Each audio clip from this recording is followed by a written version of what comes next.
उपस्थित महानुभावों, शांतिनाथ भगवान की मंगलमयी आराधना संपन्न की गई है। इंसान को अपने जीवन में तीन चीजें कभी नहीं खोना चाहिए। यदि ये तीन चीजें हमारे जीवन में से निकल गई तो हम कहीं के नहीं रहेंगे। सबसे पहले शांति, दूसरी है आशा और तीसरी है ईमानदारी। शांति, आशा और ईमानदारी यदि हमारे जीवन में है तो समझना हमने अपने जीवन में कुछ प्राप्त किया है। अशांति के कारण इंसान अपने जीवन में स्वयं साधनों को जुटा रहा है। उसके जीवन से शांति कोसों दूर हो रही है। हम देखते हैं इंसान को अपने जीवन में जो मिला है उसका उपयोग तो नहीं कर रहा है। जो नहीं मिला है उसके पीछे भाग रहा है, तो जीवन में शांति कहां से आएगी। शीतलनाथ भगवान से लेकर के धर्मनाथ भगवान पर्यंत उस समय के मानवों की भी यही दशा हो चुकी थी, क्योंकि बीच में ऐसा काल आया था जिसके कारण धर्मात्मा जीवों का सत्संग नहीं मिल रहा था। सारी जनता उस समय धन का संग्रह करने में ही अपने जीवन में शांति मानती थी, लेकिन उसका परिणाम उन्हें अपने जीवन के अंदर भुगतना पड़ा। जैसे कि आज वर्तमान काल में इंसान को अपने जीवन के अंदर भुगतना पड़ रहा है, जहां इंसान के जीवन में जिससे भी पूछो तो एक ही बात बोलता है कि हमारे जीवन में शांति नहीं है। है किसी को शांति? छोटे बच्चों से लेकर के बड़े बुजुर्गों तक सबका एक ही समाधान मिलता है कि हमारे जीवन में शांति नहीं है। इंसान के जीवन में हर प्रकार की बाई आ गई। कपड़े धोने वाली बाई, झाड़ू पोछा लगाने वाली बाई, बर्तन साफ करने वाली बाई और भोजन बनाने वाली बाई, और इसके साथ साथ मालिश करने वाली बाई है। खाना खिलाने वाली बाई भी अब बहुत जल्दी आने वाली है। जहां जीवन में एक बाई नहीं तो सब बाई बेकार। एक बार जो है एक संत महात्मा अपने जीवन में उपदेश दे रहे थे, और उपदेश में उन्होंने कहा कि तुम अपने जीवन में माया को छोड़ो, तुम्हारे जीवन के अंदर शांति को प्राप्त करो। एक व्यक्ति उपदेश सुनकर के आया, और उपदेश सुनकर के आया तो उसने क्या किया कि माया को छोड़ दिया और शांति को प्राप्त कर लिया। माया को छोड़ दिया और शांति को प्राप्त कर लिया। अब शांति कौन थी और माया कौन थी? माया तो उसकी पत्नी का नाम था। उसने माया को छोड़ दिया और शांति जो घर के अंदर नौकरानी थी, उस नौकरानी को प्राप्त कर लिया। जीवन में हम देखते हैं बाई के साथ में लाल भी चाहिए। बिना लाल के कोई काम नहीं होता है, बिना बाई के कोई काम नहीं होता है। जीवन में सबको लाल प्यारा होता है। दुनिया में ऐसा कोई भी प्राणी नहीं है कि जिसको अपना लाल प्यारा न हो, चाहे वो तिर्यंज गति का जीव हो, चाहे मनुष्य गति का जीव हो, क्योंकि दो गति में लाल नहीं होते हैं, एक तो देव गति में और दूसरा नरक गति में। इन दो गति में लाल नहीं होते हैं, लाल होते हैं केवल मनुष्य गति में और जो है दूसरी तिर्यंज गति में। इन दो के पास में लाल होता है, लाल के बिना जीवन सूना सूना लगता है, लाल के बिना हमारा आंगन सूना सूना लगता है। जहां हम देखते हैं कितने प्रकार के लाल हैं, लाल कितने प्रकार के हैं? लाल हीरा लाल, मोती लाल, पन्ना लाल, माणिक लाल, धन्ना लाल, और कौन सा लाल है? हसमुख लाल और झमक लाल, जेठालाल, कितने प्रकार के लाल हैं। लेकिन यदि हमारे जीवन के अंदर लाल नहीं है, देखा जाए तो संसार की प्रत्येक आत्मा लाल है, सबकी गठरी लाल है, लाल बिना कोई नहीं, गांठ खोल देखी नहीं, जगत भयो कंगाल है। हमारी आत्मा लाल है, संसार की प्रत्येक आत्मा लाल है, लेकिन हमने जो है उस गठरी को खोल करके देखा नहीं, जिसके कारण हम संसार में भटकते हुए अशांति को अपने जीवन के अंदर प्राप्त करते हैं।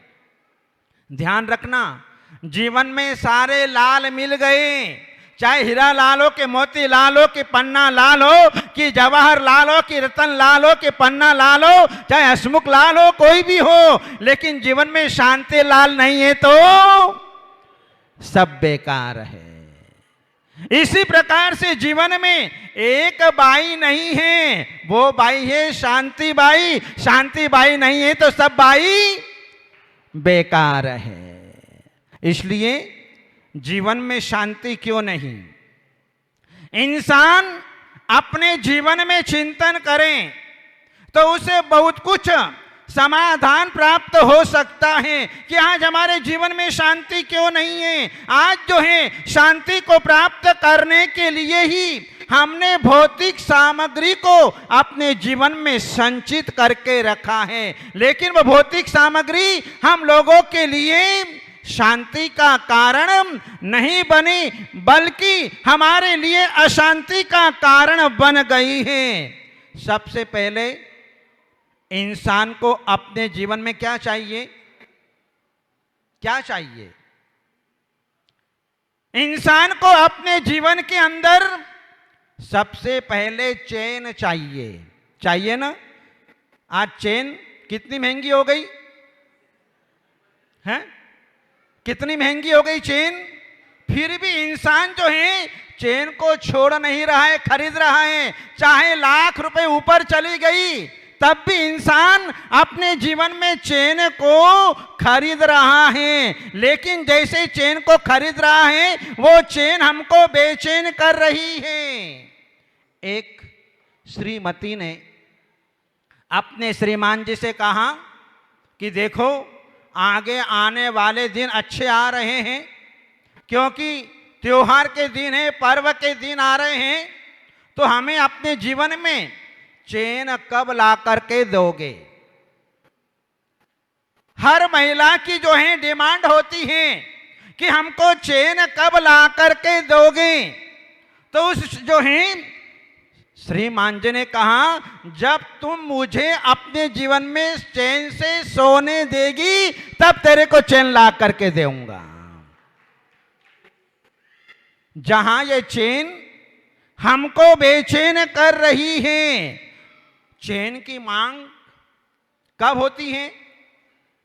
जब श्रीमान जी मार्केट से थके मांदे आते हैं और जैसे ही घर में प्रवेश करते हैं, फ्रेश होते हैं और फ्रेश होने के उपरांत जब भोजन पर बैठते ना, भोजन पर जब बैठते हैं तो सारी दुनिया भर की रामायण उस भोजन के समय वहां पर परोस दी जाती है। अरे कम से कम उनके ऊपर दया तो करो, उनके माथे को तो ठंडा होने दो। और आपने जो है सारी बातें जो हैं उस समय परोस दी, अब बेचारा वो भोजन का स्वाद लेगा कि तुम्हारी बातों का स्वाद लेगा।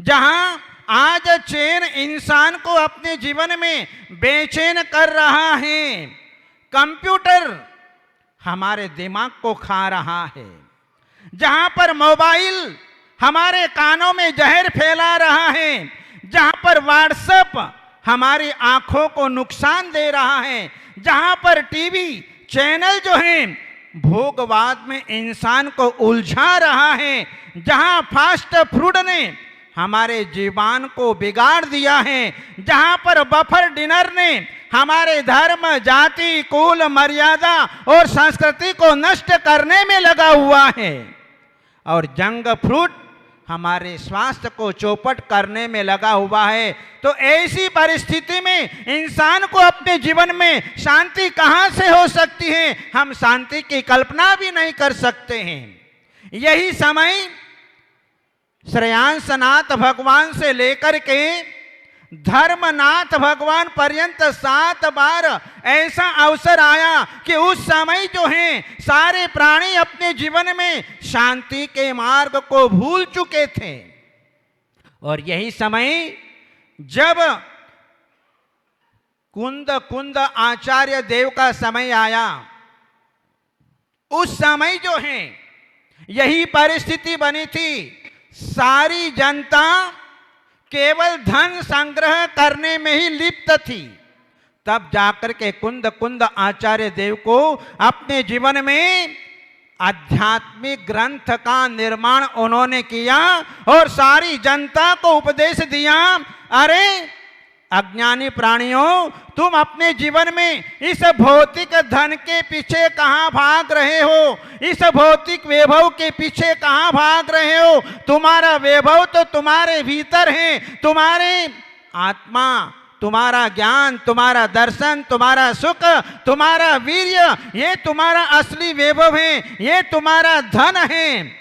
और उस समय कुंद आचार्य देव ने उन आध्यात्मिक ग्रंथों का निर्माण करके समय सार, प्रवचन सार, नियम सार, पंचास्तिकाएं आदि ग्रंथों का निर्माण किया और भटकती हुई जनता को अपने जीवन में शांति के मार्ग पर लाकर के खड़ा किया। इसी प्रकार से 19वीं 20वीं शताब्दी में सारे प्राणी शांति के मार्ग को भूल चुके थे।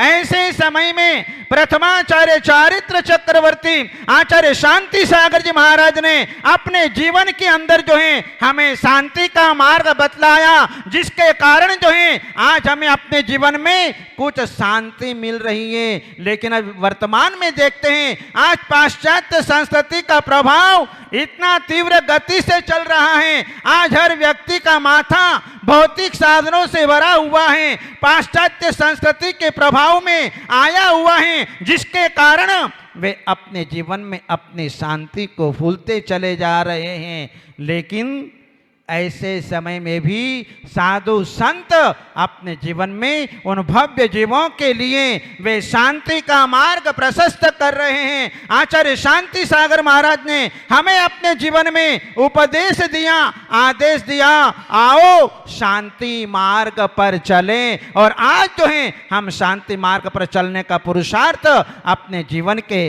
अंदर कर रहे हैं। महानुभाव, सुख सुविधाओं में कभी शांति नहीं मिलेगी। हमारे तीर्थंकर भगवंतों के पास में किसी प्रकार की कोई कमी नहीं थी, कोई वैभव की कमी नहीं थी। सारे देवता उनकी सेवा के लिए तत्पर बने रहते थे, लेकिन उन्होंने जाना कि साधनों में शांति नहीं है, वैभव में शांति नहीं है। भले ही हम तीर्थंकर की सत्ता को लिए हुए हैं, फिर भी हमारे जीवन में हम शांति प्राप्त नहीं कर सकते। इसलिए उन्होंने सारे वैभव को ठोकर मार करके जंगल के अंदर चले गए, पहाड़ों के अंदर चले गए, नदी सरोवर के किनारे चले गए और अपने जीवन में सारे वैभव का त्याग करके अपने जीवन में साधना की और साधना करके अपने जीवन में अपने परमात्मा पद को प्राप्त कर लिया। इसलिए जो है अपने जीवन में हमें भी शांति चाहिए, तो शांति प्राप्त करने के लिए ही हम शांतिनाथ भगवान की शरण में आते हैं। हमारे जीवन में जब जब भी दुख आता है, जब जब भी पीड़ाएं आती हैं, जब जब भी कष्ट आता है, हम शांतिनाथ भगवान का स्मरण कर लेते हैं। हमारे जीवन में जब जब भी शोक पैदा हो जाता है, हम अपने जीवन में शांतिनाथ भगवान के नाम की आराधना अपने जीवन में कर लिया करते हैं और शांतिनाथ भगवान की आराधना से हमारे जीवन में शांति मिलती है। इसलिए चाहे जन्मदिन हो, चाहे मृत्यु दिवस हो, चाहे पुण्यतिथि हो, चाहे सांसारिक आपदा विपदा हो, सबसे पहले शांतिनाथ भगवान की ये मंगलमयी आराधना हम अपने जीवन में करते हैं, जिसके कारण सारी अशांति हमारे जीवन में दूर होने लगती है। और शांतिनाथ भगवान की महिमा तो अचिंत्यशाली है। जहाँ हम देखते हैं कि पूज्यपाद स्वामी ने उनकी नेत्र ज्योति चली गई तो शांतिनाथ भगवान का स्तवन कर लिया और जो है उनकी नेत्र ज्योति वापस आ गई। और जो है आचार्य वर्धमान सागर जी महाराज जब मुनि अवस्था में थे, दीक्षा लेने के 2 महीने के बाद ही जयपुर में उनकी नेत्र ज्योति चली गई, लेकिन सारे संघ ने मिलकर के अखंड 72 घंटे तक शांतिनाथ भगवान का स्तवन किया और आचार्य वर्धमान सागर जी महाराज स्वयं शांतिनाथ भगवान के चरणों में समर्पित हो गए। उसका फल उन्हें अपने जीवन में मिला कि उनकी नेत्र ज्योति वापस आ गई। शांतिनाथ भगवान का अतिशय कोई कम अतिशय नहीं है। हम अपने जीवन में अनेक प्रकार से अनुभव करते हैं।